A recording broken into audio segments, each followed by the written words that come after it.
조명이 조금 어두운 것 같습니다. 조명을 조금 밝혀주시면 좋겠습니다. 우리 방송실. 사탄의 최고의 관심은 여러분들을 교회에 못 나오게 하는 겁니다. 여러분이 교회에 나오지 못하도록 온갖 핑계를 다 만들어서 교회에 나오지 못하게 해야 여러분들이 실패하기 때문에 사탄은 어떻게 하든지 교회를 못 나오도록 만들고 이런저런 핑계를 만듭니다. 그 모든 사탄의 유혹을 다 이기시고 오늘 전에 나오신 여러분들 주의 이름으로 환영합니다. 우리 옆에 분들하고 한번 인사하겠습니다. 자기 대단해 그렇게 한번 해봅시다.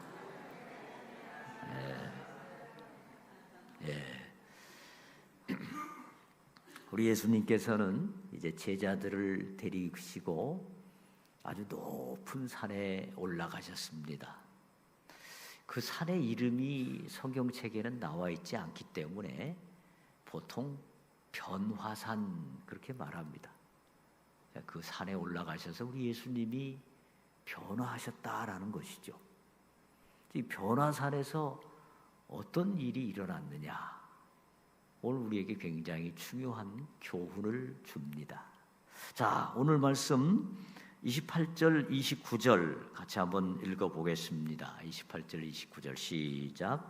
이 말씀을 하신 후 8일쯤 되어 예수께서 베드로와 요한과 야고보를 데리고 기도하시러 산에 올라가사 기도하실 때에 용모가 변화되고 그 옷이 휘어져 광채가 나더라. 아멘. 예수님께서 제자들과 함께 계시는데 갑자기 예수님의 얼굴에 뭔가 환한 빛이 났던 것 같아요. 그리고 그 옷도 휘어져서 막 빛이 나는 그런 역사가 일어났습니다. 제자들이 깜짝 놀랐죠. 예수님이 갑자기 왜 저렇게 변하시는가? 근데 그것에 더해서 한 가지 더 놀라운 사실이 있었는데 바로 30절과 31절의 말씀입니다. 같이 한번 읽어보겠습니다. 시작. 문득 두 사람이 예수와 함께 말하니 이는 모세와 엘리야라. 영광 중에 나타나서 장차 예수께서 예루살렘에서 별세하실 것을 말할세. 아멘. 자, 갑자기 예수님 외에 또 두 사람이 나타났다는 것입니다. 그 두 사람이 누굽니까? 바로 모세와 엘리야였다라는 것입니다. 자, 우리가 구약 성경을 다른 말로 이야기하면 율법과 선지자라고 말합니다. 구약 성경을 다른 말로 요약하면 율법과 선지자인데요. 이 율법은 모세 오경이고 선지자는 바로 선지서를 의미하죠. 그래서 하나님께서 이스라엘 백성들에게 주셨던 율법 말씀, 즉 이스라엘 백성들이 어떻게 살아야 되는가를 말씀해 주신 것이 바로 율법이죠. 그리고 그 율법을 늘 이스라엘 백성들에게 상기시켜주고 다시금 그 길로 돌아오도록 만든 것이 바로 선지서죠. 그래서 구약 성경을 요약하면 율법과 선지자라고 말할 수 있는데 그 율법의 대표가 누굽니까? 바로 모세입니다. 그리고 선지서의 대표가 바로 엘리야입니다. 그러면 이제 모세와 엘리야가 나타났다는 것은 이들이 나타나서 예수님과 대화하는 것은 곧 구약 성경의 지지를 받는 대화다라는 것을 의미합니다. 자, 거기 31절 말씀 보시면 영광 중에 나타나서 장차 예수께서 예루살렘에서 뭘 할 것을 말씀했습니까? 별세하실 것을. 자, 그러니까 이 모세와 엘리야, 구약 성경을 대표하는 두 인물이 나타나서 예수님과 어떤 대화를 나누냐면 예수님이 예루살렘에 올라가셔서 별세하실 것을 말씀하셨다라는 것입니다. 여기서 이 별세라는 것은 세상을 떠난다라는 의미죠. 근데 헬라어 원어에는 엑소더스라고 되어 있습니다. 엑소더스. 엑소더스는 뭡니까? 출애굽기를 엑소더스라고 그러죠. 이 엑소더스라는 말의 의미는 떠나감 또는 벗어남이라는 뜻이 있습니다. 그래, 이스라엘 백성들이 애굽의 노예 상태로부터 벗어났듯이 이제 예수님께서 먼저 엑소더스를 하시고 온 인류를 죄악된 저주의 상태로부터 벗어나게 하시는 영적인 출애굽, 영원한 출애굽을 이루실 것을 먼저 하셨다라는 것입니다. 자, 그러니까 이 사건이 주는 중요한 교훈은 예수님이 제자들에게 내가 이제 메시아인데 예루살렘에 올라가서 고난을 받고 죽임을 당할 것이다 라고 말했을 때 제자들이 도저히 이해가 안 됐을 거란 말이죠. 아니, 메시아는 승리의 메시아고 권력을 가진 메시아고 온 세상을 통치하는 메시아고 이스라엘을 강대국으로 만들어주는 메시아인데 예수님이라는 메시아는 오히려 자기가 십자가에 죽는다고 말하니까 이 제자들이 이해가 잘 안 됐던 것입니다. 그런데 구약을 대표하는 모세와 엘리야가 나타나서 예수님과 함께 예수님이 예루살렘에 올라가셔서 별세하실 것을 말씀하시는 그 대화를 듣는 가운데 예수님의 말씀은 이미 구약 시대서부터 예언된 말씀이구나, 구약 성경이 보증하는 말씀이구나 하는 것을 확인시켜주는 말씀이었던 것입니다. 자, 근데 이 사건이 일어날 당시에 베드로와 다른 두 제자들은 아마 굉장히 피곤했던 것 같습니다. 피곤해가지고 꾸벅꾸벅 졸다가 갑자기 막 빛이 환하게 비치고 모세와 엘리야가 나타나서 대답하고 막 대화하는 모습을 보면서 이 베드로가 이런 얘기를 하죠. 33절 같이 한번 읽어보겠습니다. 시작. 두 사람이 떠날 때에 베드로가 예수께 여짜오되 주여, 우리가 여기 있는 것이 좋사오니 우리가 초막 셋을 짓되 하나는 주를 위하여 하나는 모세를 위하여 하나는 엘리야를 위하여 하사이다 하되 자기가 하는 말을 자기가 알지 못하더라. 아멘. 이 베드로가 그 멋진 광경을 보고 예수님, 여기다가 우리 초막 셋을 집시다. 예수님 거 하나, 모세 거 하나, 엘리야 거 하나 해서 우리가 그냥 여기서 계속 삽시다. 막 이렇게 얘기를 한 겁니다. 근데 그 성경 뒷부분에 뭐라고 나옵니까? 자기가 하는 말을 자기도 알지 못하더라. 이게 졸다 깨가지고 지금 예수님이 왜 이런 일을 하시는지도 모르고, 이 초막 셋을 지려면 높은 산 꼭대기까지 건축 자재를 다 올려야 되는데 그거 어떻게 올릴지 생각도 없고, 예수님이 어떤 계획을 가지고 계시는지도 생각 안 하고 그냥 너무 좋으니까 해본 소리다 이 말이죠. 자, 그때 35절 구름 속에서 소리가 나서 이르되 이는 나의 아들 곧 택함을 받은 자니 너희는 그의 말을 들으라 하고, 이제 모세와 엘리야가 떠나고 예수님만 남았는데 그때 하늘에서 구름 속에서 음성이 나는데 이는 내가 택함 나의 아들이니 너희는 그의 말을 들으라 하는 음성으로 이제 말씀이 끝을 맺습니다. 자, 오늘 말씀이 우리에게 주는 영적 교훈이 무엇일까요? 이 말씀을 통해서 성경은 우리에게 무엇을 말씀하시고 싶으실까요? 먼저 우리가 이 말씀을 보면 첫 번째 생각하게 되는 게, 왜 예수님은 제자 3명만 데리고 가셨을까? 베드로, 요한, 야고보를 데리고 가셨다고 하셨습니다. 자, 여러분, 예수님은 회당장 야이로의 딸을 고치실 때도 이 3 제자만 데리고 방으로 들어가셨습니다. 그리고 겟세마네 동산에서 마지막 기도를 하실 때도 다른 제자들은 뒤에다 놓고 이 3 제자만 가까이 오게 하셔서 함께 기도를 하셨습니다. 이 예수님 너무 좀 사람 차별하시는 거 아니에요? 사람이 많은 것도 아니고 딱 12명인데 12명 중에도 3명만 특별히 그냥 막 차별 대우하시는 것 같은 느낌이 듭니다. 도대체 왜 3명일까요? 한국 사람 제일 싫어하는 게 차별 대우하는 거예요. 똑같이 대우해줘야지. 누구는 잘해주고 누구는 못해주면 굉장히 기분 나빠합니다. 그래서 한국 사람은 그런다고 그러죠. 배 고픈 건 참겠는데 배 아픈 건 못 참겠다. 기분 나쁘다고. 예수님 도대체 왜 이러십니까?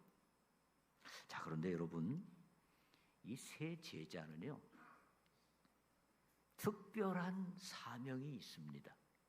12 제자 가운데서도 베드로는 예수님이 승천하신 이후에 제자들과 성도들을 한데 모아서 초대 교회를 세워나갈 가장 핵심적인 지도자였습니다. 야고보는 누굽니까? 야고보는 12 사도 중에서도 가장 먼저 순교할 첫 순교자입니다. 요한은 누굽니까? 가장 늦게까지 남아서 온갖 고난과 역경과 모든 수치를 당하고, 그러면서 이분이 성경 말씀을 많이 쓰죠. 요한복음을 쓰고 요한 1, 2, 3서를 쓰고 요한 계시록을 쓰고, 그러면서 하늘의 신비한 놀라운 역사들을 체험하고 마지막까지 남아서 말씀을 증거할 인물. 그래서 하나님께서는, 우리 예수님께서는 이 3명의 제자에게 좀 더 특별한 사명을 주셨고 그들을 더 특별히 훈련시키시기를 계획하셨던 것으로 생각이 됩니다. 여러분, 군대에서도요, 같은 군인이라고 똑같은 훈련을 받는 게 아니죠. 일반 군인과 저기 뭐 해병대나 UDT나 특전사나 이런 데는 훈련의 수준이 다릅니다. 강도도 다르고 기간도 다르고. 또 일반 사병과 장교는 훈련의 수준이 다릅니다. 마찬가지입니다. 우리 주님께서는 특별한 사명을 가진 사람들에게 또 특별한 훈련을 하시는 것 같아요. 훈련이란 게 사실 고통스럽죠. 힘들죠. 될 수 있으면 그 훈련 안 받고 싶죠. 그런데 우리 살다 보면 몸이 아파서 고통스러울 때도 있고, 어떤 때는 자녀가 그냥 속을 다 뒤집어 놔가지고 그냥 너무 고통스러울 때도 있고, 어떤 때는 인간관계 때문에 고통스러울 때도 있고, 어려운 일이 많죠. 근데요, 놀라운 거는 그 고통을 당하면서 우리는 더 하나님께 가까이 가게 됩니다. 더 하나님을 사모하게 되고 의지하게 됩니다.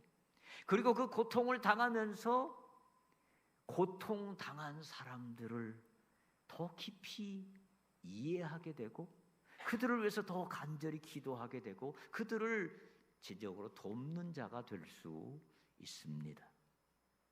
저도 짧은 인생을 돌아보면 어렸을 때부터 물질 때문에 정말 많은 고통을 당하게 하시고, 또 건강 때문에 참 많은 고통을 당하게 하시고, 그리고 직장 다니면서 또 뭐 많은 어려움 당하게 하시고, 또 세계 여러 나라로 돌아다니면서 다양한 문화를 체험하면서 또 어려움 당하게 하시고, 또 뭐 공부를 많이 시키시면서 어려움 당하게 하시고.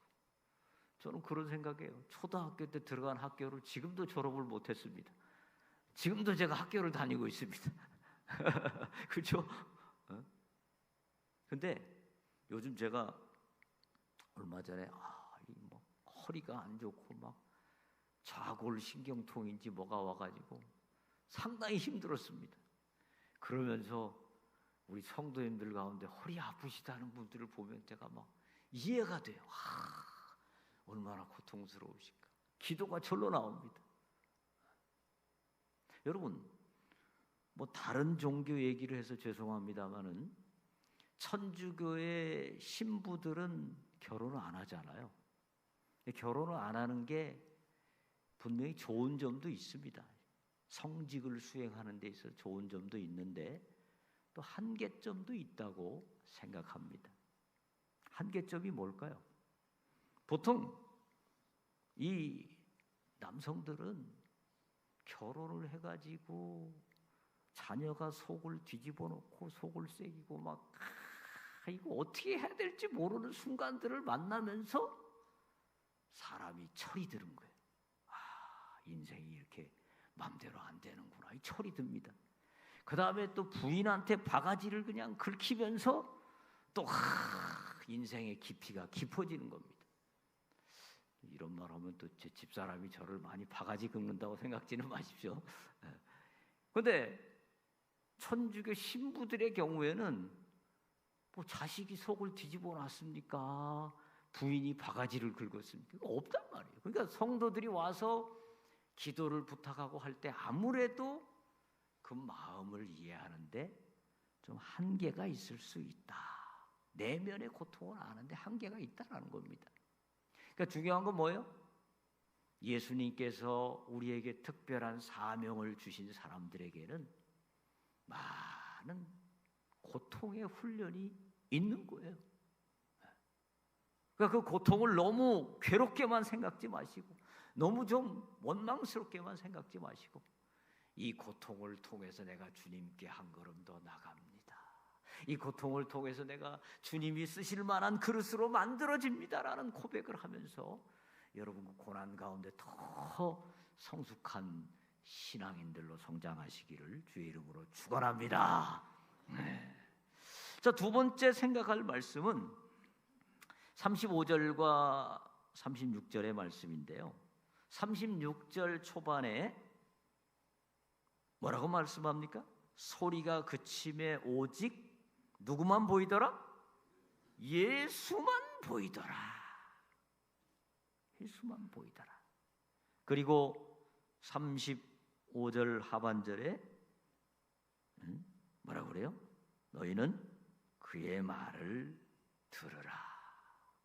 자, 모세와 엘리야가 같이 나타나고 예수님이 같이 계셨는데 마지막에 어떻게 됐다는 겁니까? 모세와 엘리야는 사라지고 오직 예수님만 보입니다. 그리고 성령께서 이 하늘의 음성이 나기를 오직 너희는 그의 말을 들으라. 이 베드로는 이것을 이해하지 못하고 초막 셋을 지어가지고 예수님 하나, 베드로 하나, 예수님 하나, 모세 하나, 엘리야 하나 이렇게 짓고 삽시다. 모세와 엘리야는 같이 있어야 됩니까? 떠나야 됩니까? 떠나야 돼. 모세와 엘리야는 주님을 위하여 준비하고 떠나야 될 사람들입니다.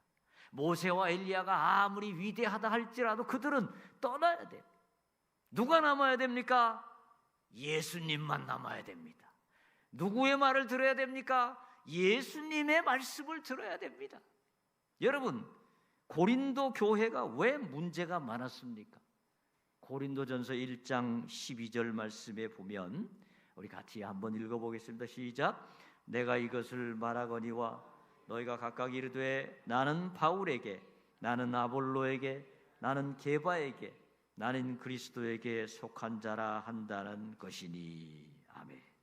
자, 고린도 교회가 아주 참 분란이 많은, 문제 많은 교회였는데 그 원인 중에 하나가 뭐였다는 거예요?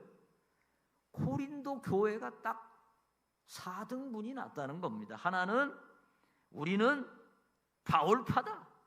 우리 바울이 제일 중요하다. 또 한 파는 우리는 게바파다. 게바가 누구죠? 베드로. 그 다음에 우리는 아볼로파다. 또 다른 사람들은 그리스도파다. 여러분, 이게 말이 됩니까? 교회 안에 그리스도만 계셔야지 무슨 바울이 어떻고 아볼로가 어떻고 게바가 어떻고 이런 문제가 바로 이 고린도 교회에 일어났다는 겁니다. 그러니까 고린도 교회가 문제가 되는 겁니다.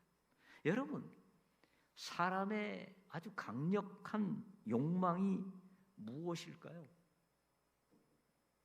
사람의 아주 강한 욕망, 자기를 드러내고 싶은 욕망입니다. 자기를 알리고 싶은 욕망입니다. 자기의 인기가 올라가고 싶은 욕망입니다. 그래서 이 교회 안에서도 사단은 자꾸 그 욕망을 이용해 가지고 나를 올리려고 하는, 나를 드러내려고 하는 사람들을 자꾸 만들어내기 쉽습니다. 그런데 오늘 본문이 말씀한 것처럼 우리는요, 교회 안에서는 오직 예수님만 나타나야 합니다. 오직 예수님만 드러나야 합니다. 그 어떤 인간도, 그 어떤 항전직이든 목회자든 누구든 오직 예수님이 영광 받으시고 예수님이 뜻이 우리 모든 사람 가운데 순종되어질 때 그 교회가 복된 교회고 그 교회에 속한 성도들이 복된 성도가 되는 것입니다. 가정도 마찬가지입니다. 가정 안에서도 요즘은 남편이 힘이 세냐, 부인이 힘이 세냐, 애들도 은근히 눈치 보기 쉬워요. 엄마 라인에 서야 되느냐, 아빠 라인에 서야 되느냐, 누구 말을 들어야 되느냐. 누구도 아닙니다. 가정의 주인은 오직 예수님입니다. 할렐루야. 어떤 일이 있을 때, 자, 우리 예수님께서는 지금 이 상황에서 무엇이라고 말씀하실까? 우리 한번 같이 기도하자. 우리 예수님의 뜻을 찾아보자. 그리고 예수님의 말씀을 따라간다면 그 가정은 온전히 복된 가정이 될 것입니다. 여러분, 우리 한번 따라해 보십시다. 오직 예수만 보이더라. 오직 예수만 보이더라. 우리 세수방교회가 오직 예수님만 드러나고 예수님만 보이고 예수님께만 순종하는 교회가 되어서 우리 성도들이 다 복된 성도들 되시기를 주의 이름으로 축원합니다. 아멘. 자, 이 세 번째 생각할 것은, 이 베드로는 예수님과 이 엘리야, 모세 세 분을 보고 여기다가 우리 초막 3개 집시다. 초막 3개 멋지게 짓고 그다음에 어떻게 하겠다는 거예요? 여기서 삽시다, 그거잖아요. 여기서 삽시다. 너무 좋으니까. 예수님이 너무 멋지고 그 영적인 세계가 너무 좋으니까 여기서 삽시다 라는 거였습니다. 여러분, 이 영적인 세계를 깊이 체험하게 되면 거기 그냥 있고 싶죠. 저도 어떤 때 우리 찬양팀이 딱 나와서 찬양할 때 그런 생각이 들 때 있어요. 아이고, 딱 요때 예수님이 딱 재림하셔가지고 우리 다 올라가면 좋겠다. 더 이상 머리도 안 아프고 더 이상 세상 골치 아픈 거 안 하고 그런 마음이 들 때가 있어요. 왜? 영적인 세계가 좋으니까요. 그런데 예수님과 제자들이 변화산에만 머물렀다면 세상 구원의 역사가 이루어졌을까요? 예수님의 구원의 역사가 이루어졌을까요? 아닙니다. 결국 변화산의 역사가 필요하지만 동시에 우리는 세상 아래로 내려와서 결국 예수님이 지셔야 할 십자가를 향해서 갈보리 산을 향해서 나아가야 됩니다. 그것은 비록 수치의 산이고 고통의 산이고 채찍의 산이고 모든 어려움이 다 합쳐진 그런 산이지만 그 산을 향해서 나아갈 때 구원의 역사가 이루어지는 것입니다. 그래서 우리는 땅으로 내려오기 싫지만 땅으로 내려와야 됩니다. 우리 기독교는 산속에서만 앉아있는 종교가 아닙니다. 우리 기독교는 신령한 변화산의 체험을 가지고 땅으로 내려와서 땅을 변화시켜야 됩니다. 여러분, 요즘 우리 사회에 심각한 이단 중에 하나가 신천지라는 이단이죠. 신천지. 신천지는 어떤 종교냐? 간단히 얘기하면 이만희라는 그 교주를 마지막 종말 재림주라고 말하고 예수님보다 더 높은 분이라고 말하고, 이게 바로 이단이잖아요. 예수만 보이더라 해야 되는데 예수님보다 더 높은 마지막 재림주라고 말합니다. 그리고 이 신천지의 문제는 뭐냐 하면 이제 곧 예수님 재림하실 거니까, 곧 종말이 올 거니까 직장도 다니지 말고 학교도 다니지 말고 결혼도 하지 말고 요 신천지 들어와서 여기서 함께 먹고 자고 알바하면서 그 돈 다 벌어다가 교회에다 갖다 바치라. 세상을 떠나는 거예요. 신천지의 문제는. 기독교는 변화산에서 땅으로 내려와서 이 땅을 빛과 소금이 되어서 변화시키고 이 땅에 하나님의 통치가 이루어지도록 만들어야 그게 기독교인데 세상을 자꾸 등지게 만들어요. 그래서 이 자리에도 혹시 신천지에서 파견되신 분 계시면, 그런 분 계실 수도 있어요. 파견되신 분 계시면 빨리 정신 차리시고 그 이단으로부터 나오시기 바랍니다. 이만희가 어떻게 예수님보다 더 높은 분이 될 수가 있습니까? 빨리 나오시기를 바랍니다. 자, 여러분, 우리는요, 우리 성도에게는 변화산과 갈보리산이 다 필요합니다.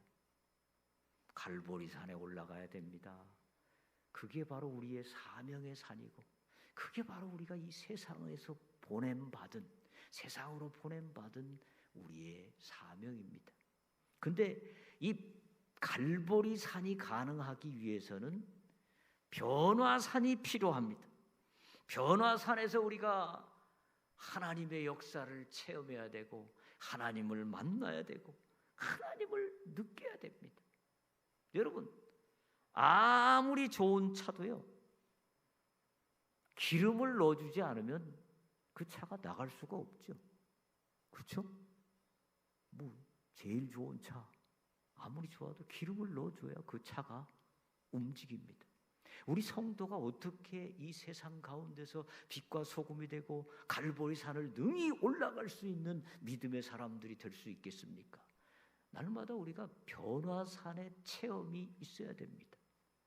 변화산에 올라와서 여기에서 하나님의 놀라운 역사들을 체험해야 됩니다.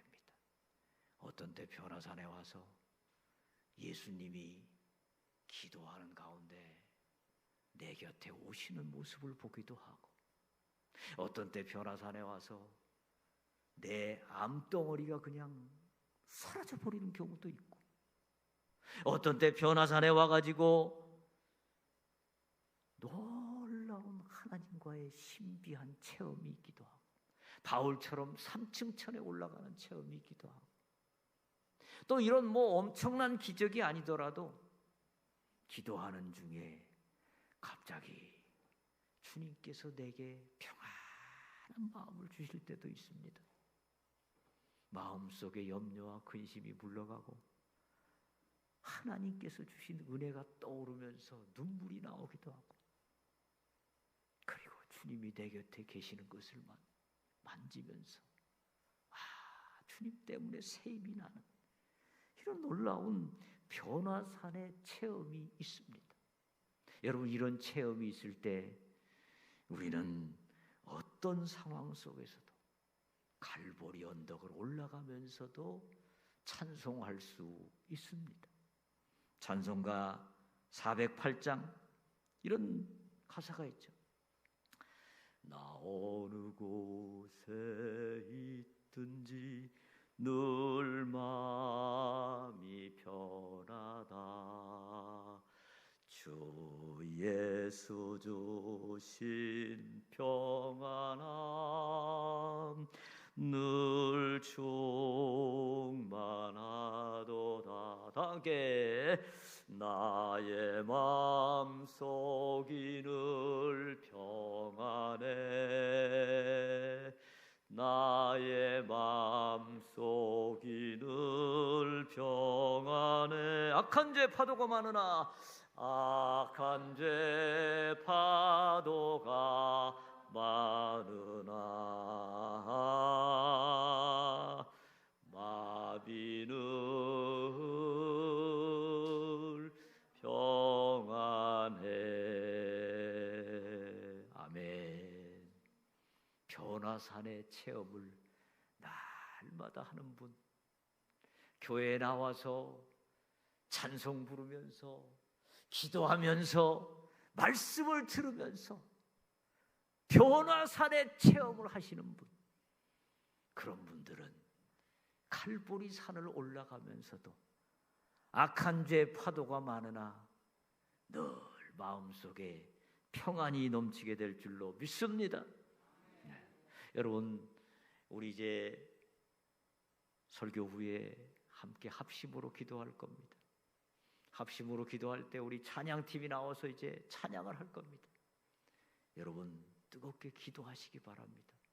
함께 우리가 통성으로 기도하면서 이 시간 여러분 마음속에 다가오신 예수님을 만나시기를 바랍니다.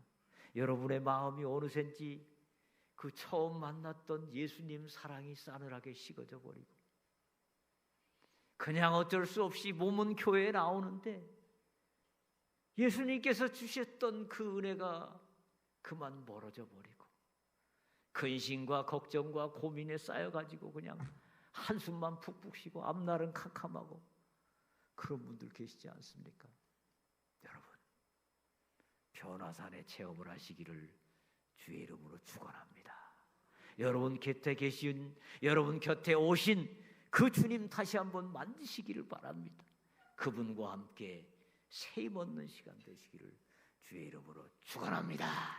우리 한번 기도하겠습니다. 우리 찬양팀 나오시고요. 우리 주님께서 만져주시는 여러분 그 손길을 느끼시기 바랍니다.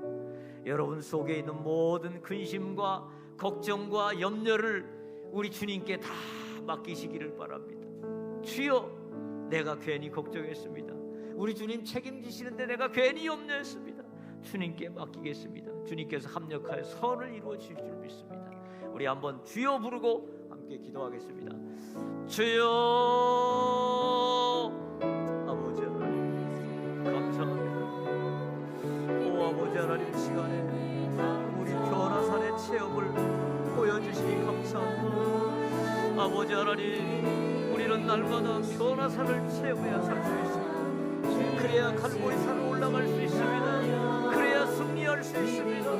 그런데 아버지 하나님, 우리가 언제부턴가 변화산을 체험하지 못하고 아버지 하나님께서 주셨던 은혜를 잊어버리고 아버지 하나님께서 주셨던 은혜를 망각하고 세상 것에 빠져서 세상 근심하고 염려 가운데 아버지 하나님 방황하며 살았던 주여 주시옵소서. 아버지 하나님, 우리를 이제 날마다 변화산을 체험하고 주님께서 우리와 함께 계심을 아버지 하나님, 우리의 인생을 책임지시고 우리의 인생을 결국 합력하여 선을 이루시고 아버지 하나님, 염려를 떠나게 하여 아버지 하나님, 시간에 아버지 하나님, 건강하게 하십니다. 아버지 질병 가운데 심은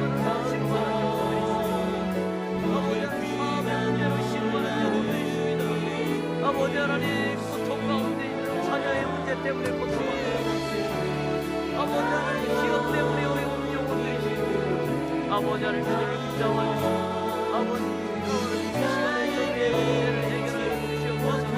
하나님의 놀라운 능력, 하나님의 놀라운 능력, 하나님의 놀라운 능력, 아버지 문제 해결하여 주시고 아버지 우리가 온전히 이야기하여 주옵소서. 온전히 주님을 부르게 하여 주옵소서. 아버지 주님은 합력하여 주시옵소서.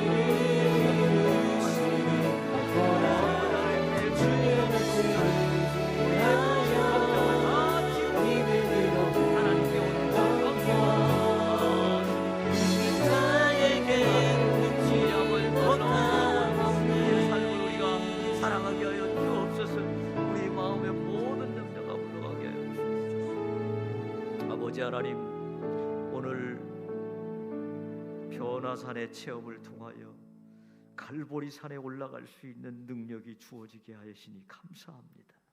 아버지 하나님, 우리가 이 세상에 살면서 날마다 우리 가정이 변화산이 되게 하여 주옵소서. 우리 새소망 교회가 변화산이 되게 하여 주옵소서. 이 변화산에 올라와서 한 사람도 주님 만나고 돌아가지 못하는 분이 없게 하여 주시옵소서. 모두가 다 주님 만나고 새 힘, 새 능력, 새 비전 발견하여 돌아가게 하여 주옵소서. 예수님 이름으로 기도하옵나이다. 아멘.